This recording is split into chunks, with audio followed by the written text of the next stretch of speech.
the time of our birth, the universe aligned in such a way that it crafted the blueprint of our lives. Here on Mapping the Stars, we aim to get to the root of our guests, of what makes them who they are, what their drives are, where their opportunities and disciplines are. I'm your host, Rennie, and today we are here with our Leo baby, Miss Kayla. Hi. So, Kayla, would you like to give us a little introduction? I know you're Heartbeat, so you're with my best friend on that line, and she recommended you to me, so. Yeah, I am a part of the FIU Heartbeats Acapella group. It's very lovely over there. I am a theater major with a minor in sociology and anthropology, and hopefully I also want to get a minor into music. So yeah, it's a little introduction. And I'm also a Leo. We stand. All right. So, my little baby beat, let's get down to the bottom of your chart. Are you ready? Yes. Are you excited? Yes. Very intrigued. Beautiful. So I'm going to give you the Spark Notes version of your birth chart. So for anybody that is returning or anybody that is new, I usually read the birth chart from the big three all the way down to the first house. I don't really go deep into the houses, but we're doing this as noobs, so I'm not a certified astrologer. I put that warning out there. All right, so getting into your chart, Miss Kayla. Yes. For your big three, of course, we know you are a sun in Leo, but your moon is also in Leo, and your rising is in Capricorn. Yeah. This is great.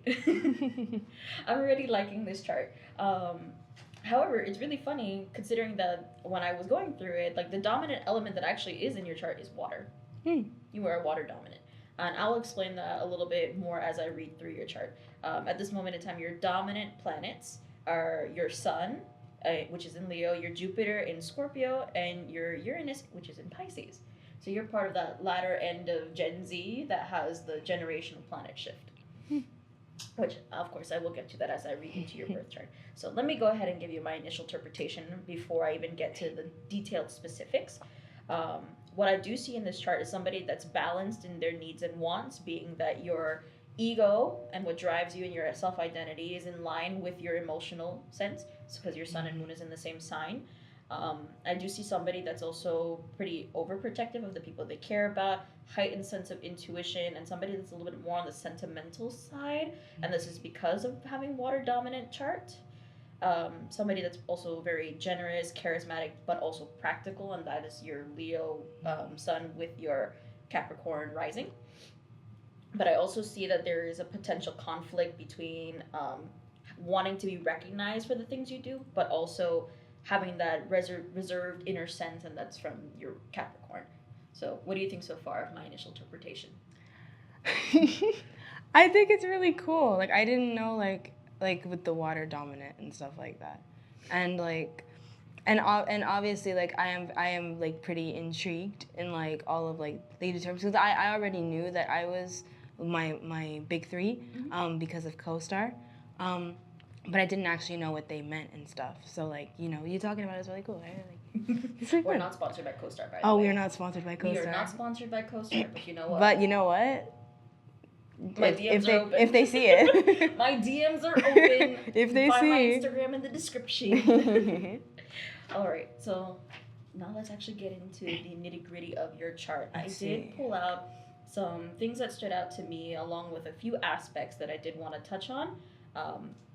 So getting into the start of it, of course, we obviously know it's been established your sun is in Leo. So the sun represents your vitality, your individuality. Love if I could speak English today. And your ego. Of course, knowing, yes, we all know the stereotypes of Leo being larger than life, showcasing personalities.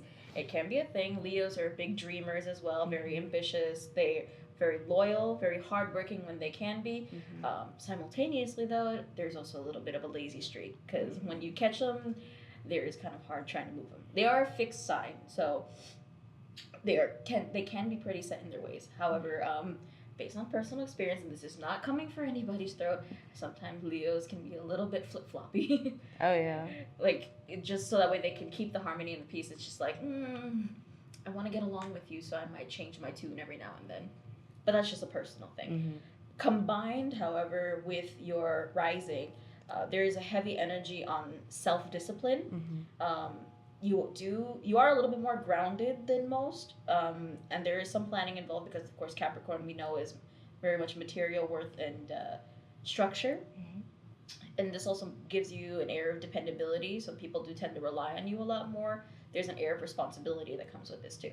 Mm-hmm. Some aspects that I did want to highlight here, this, you have the Sun square Jupiter. Um, this gives you a lot of optimism, and this sometimes can make you a bit overconfident when it comes to making promises, and the tendency to also overdo it. So overpromise with the need of having to bring other people to help you fulfill those promises. So it's not really under what you call it, over promising and under delivering. It's more like I make these big dreams, but I realize I cannot do it alone. So something to notice: just be careful of promising and biting off more than you can chew. Something I also see in here that I wanted to point out is you have a Sun-Saturn conjunction, which gives you, of course, like I mentioned before in my initial interpretation, responsibility, right? It's something that comes naturally to you. There is a bit of self-esteem issues that are in here that I can smell basically through it. And this can be overcompensated in your own personal discipline. So you might also have potential issues with authority. Maybe. Maybe. I don't know. That's a suspicious look to me. Maybe. But yeah. Let me see. Which brings me into the moon. Because, of course, they're in the same sign of Leo. Your moon in Leo. Yes. Moon represents emotional responses and your self-image. In this case scenario, entertainment. You love to create things, entertain. Doesn't always make you outgoing, but you do enjoy the spotlight when it comes to you being in a place where you're comfortable. So this could be in your home. Definitely. This could be with your friends. This could be with your family. But you're also pretty comfortable striking up conversations on the occasion with strangers if you have to. Definitely. You gotta bring a little bit of lightheartedness into the situation, right? I did also notice that your sun and moon is in the 7th house. Of course, I'm not getting directly into the houses, but I just thought it was a really interesting thing here because this is an emphasis on like partnerships being important to you, partnerships, friendships, relationships as a whole. The only thing I would advise here is try not to put the harmony of others and their opinions above your own needs and wants, because there's a tendency to also like prioritize everyone else but yourself. So far, what do you think? All I see is me looking in a mirror. Like, honestly, like, I feel like genuinely, like, a lot of what you're saying, I feel like is, like, relatable to me. Like, I'm not surprised at all. Like, every time you say it, I'm like, yeah, oh, yeah. There it is. Yeah, oh, that, yeah. Hello. Did somebody just open? Ooh. Reading me like a book. Yeah, no, sounds very accurate so far. All right. Periods. I'm going to go ahead and transition here into Mercury. So your Mercury is in Cancer. If you're not aware, Mercury is the planet of communication, learning styles. This is basically how you take in the world around you. Your Mercury is in Cancer, of course, like I said. This gives you a bit of heightened intuition. Pretty intuitive. You pick up the emotions and moods of others relatively quickly, especially in your environments. There's a bit of emphasis on sentimental energy here. But you also tend to be more on the expressive side through like linguistic arts. So of course this is through poetry, writing, music. You're in the heartbeats for this very reason, aren't you? This is where you find the best way to express yourself. Definitely how you would pick up the world around you. I'm going to go ahead and use this as a transition into Venus, which is also in Cancer. So Venus being the planet of love, harmony, and pleasures. This is the things that make you feel happy. With that being said, I have in my notes, generous in providing security, comfort, and care. A hallmark of Cancer placements is that nurturing energy. You want the people around you to feel secure, to feel love. And it's not like with Virgo being like acts of service type thing. I can see, however, is that with this placement, you're not really afraid of emotional confrontation. If things need to be said, you'd rather have it said than have it swept under the rug. The only other thing I can also see in here being not an issue, but something that you should probably be aware of is that this placement tends to forget about the quality of love they give if they think too much about how they're accepting love from other people. What do you mean? So what I'm saying in here is that sometimes you can get in your head too much of the way that people behave around you. Okay. And that could sometimes also affect the way that you show love back to them. So it's just like, do they like me? Do they hate me? But also forgetting, like, oh, I probably should be comforting said person, this, and that, of those reasons. Yeah. If you understand what I'm saying. Yeah, no, I 100% understand. I'm going to go ahead and transition that into Mars. Your Mars is in Virgo, which is fun.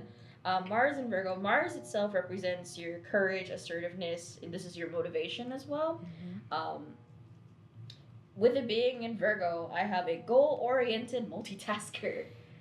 You can't sit still. There's always a project that you're involved in. What? Yeah. That's not true. I have a lot of projects I am in.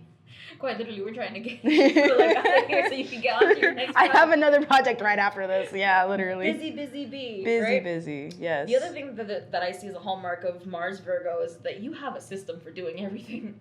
And you don't like when people disrupt that system. It has to be done in the way that you want it to be. Yep. There's a lot of nervous energy and perfectionism in here. So, yeah. You want to talk about some of your projects where that's kind of been demonstrated a lot in? I feel like just in general, because I'm a theater major, and when it comes to acting, because that's my main craft, I always try to act my best, and it just knowing that you're not doing the best that you possibly can, whether it's not I forget a line or I accidentally break out a character or whatever. It's just anything where I'm just I tear myself apart, and it's if I don't get something done immediately, it's why am I being Why am I here? I should just quit while I'm at it. Please don't. I won't. Oh no, I'm too stubborn too. I'm too stubborn. You have to see it to the very, very end. Exactly. That's another thing that I've noted in that position. When you start, it has to be seen to the very end. You can, with this restless energy, even if you have staying power, sometimes you do have a tendency to switch around things. If it feels like it's getting a little too stale. But this also will give you a great opportunity to get a fresh eye when you do revisit. Exactly. Yes. So it will still get done, but it has to be according to the system. Exactly. I'm going to go ahead and move now into Jupiter, the planet of expansion and grace. These are your outer planets, and we love playing with these. Jupiter, for you, is in Scorpio. Big water energy. This is one of your... This is one of your dominant planets. I have to go back to my notes. For you, opportunities do tend to come to you when you put your all into projects. The 100% that you give, 110%, it opens much more doors for you. I have a quote that comes up in here that's, there is no profit without hardship. Ain't that the truth? So sometimes this means you might struggle a little. Again, very much the staying power is there with Scorpio. There's a lot of patience. All or nothing position, though.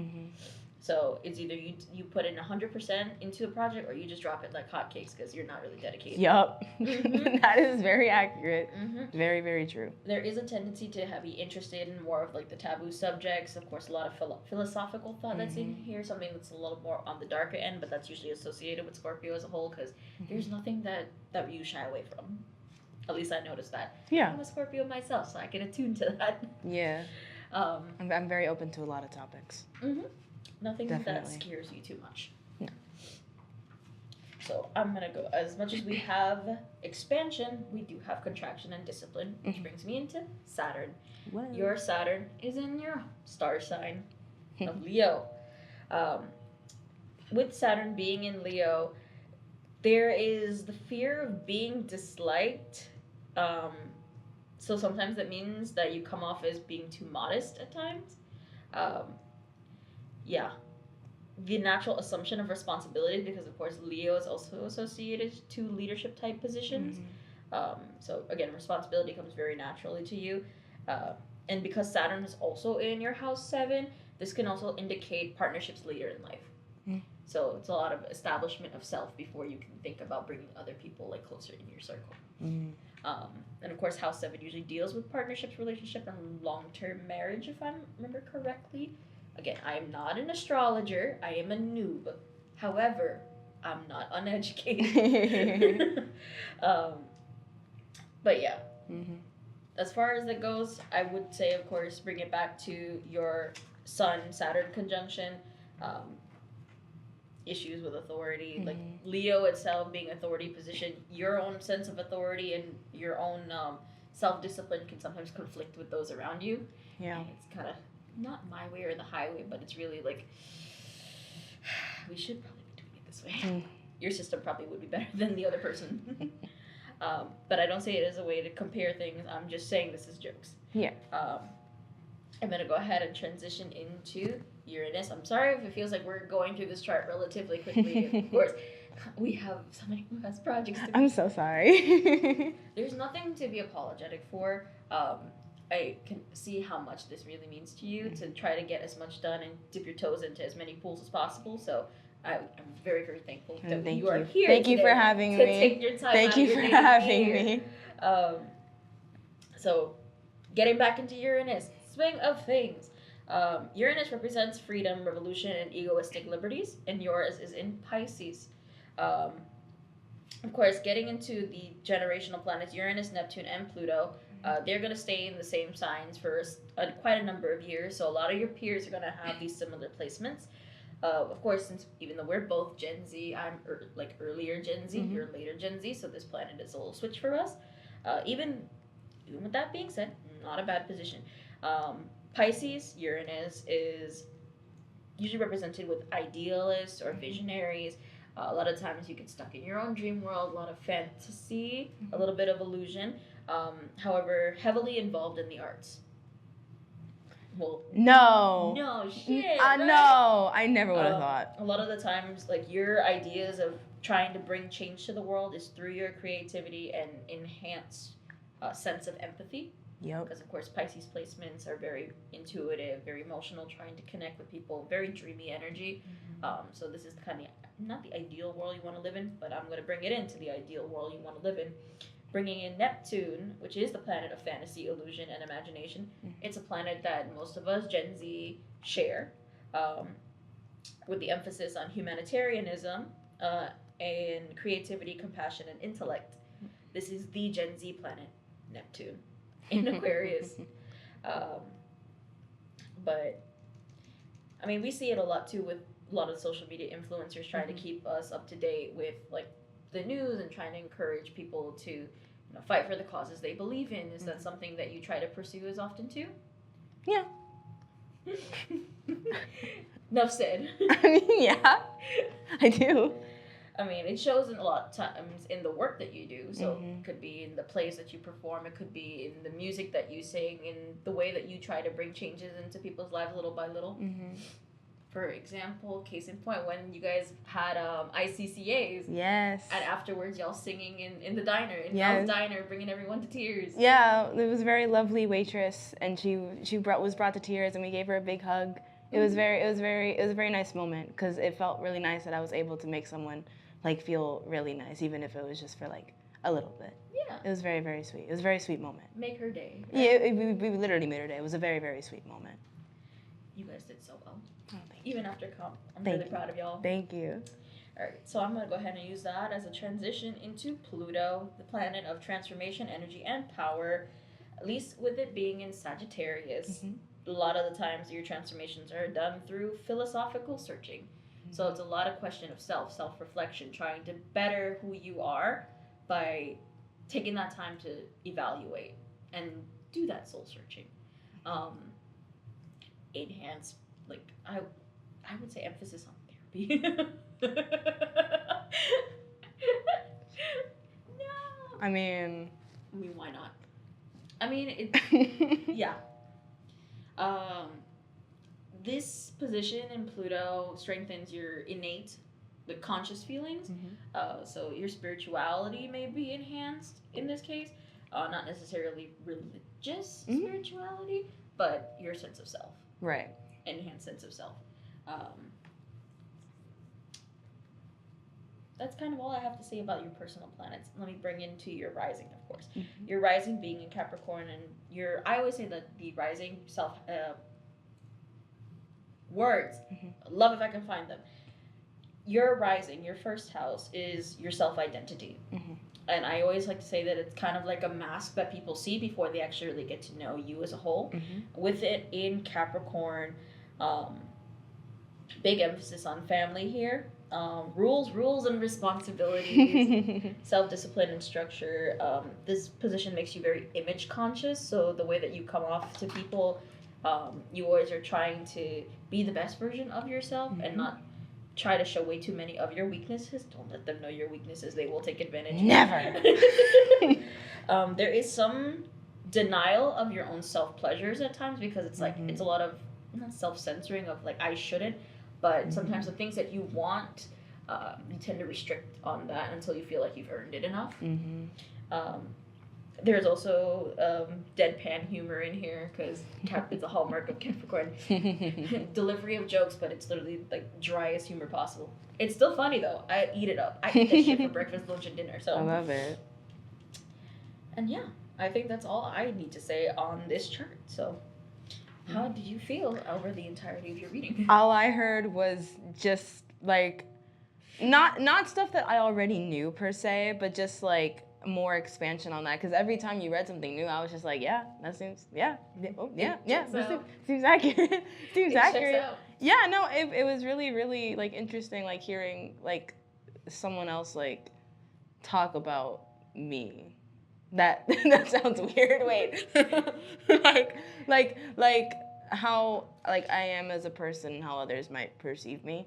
Like I think that's really cool, especially considering that like that's stuff that like I've thought about, but I might have not really have said to other people. But the fact that you were able to like know that is really, really cool. It's really, really interesting. Especially when I don't personally know you very well. Yeah, course, so that too. I love getting to know strangers this way. So I think it's fascinating. Yeah, and that's the thing is that like we don't really know each other like that. So like when you were like reading all that about me, I was like, girl, where did you get this information? I was like, Mari, what'd you tell her? Trust me, I was like, Mari, what did you tell her?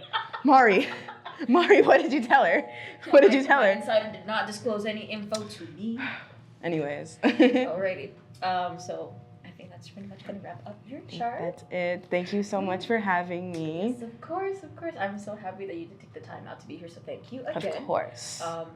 We are going to be doing a tarot segment for Miss Kayla, Very but it's excited. going to be a bit delayed. So do tune in for Tarot Thursday after this episode is posted. So you will see this whole setup, but it will look a little bit different. But pretty much, I think that's all that needs to be said. So thanks everybody again for tuning in to this episode of Mapping the Stars. This is episode 3. So do keep up with everything that we do. Follow us on all of our socials. Should be linked in our description box. Follow us on Spotify, YouTube. Hit that subscribe button and put the notification bell on. I know that y'all better do it. Y'all better do it. You haven't done it yet. Y'all better do so it. You better do it. Do it. Do it. And we'll catch you next time here on Mapping the Stars. Bye.